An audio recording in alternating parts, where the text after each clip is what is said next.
Hello friends, welcome to my channel. Do subscribe and press the bell icon to get notified when the videos are up. Today let's see the new feature of Snapchat, that is Cameo.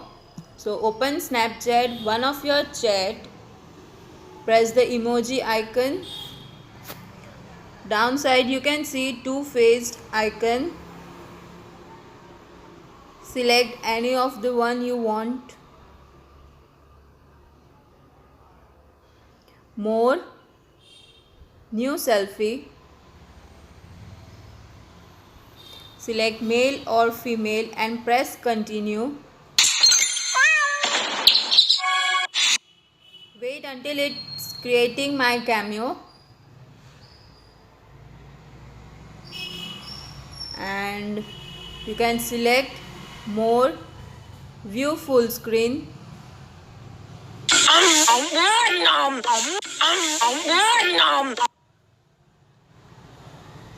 So this is how you do the new feature of Cameo.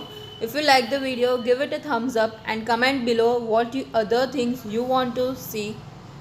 Thank you.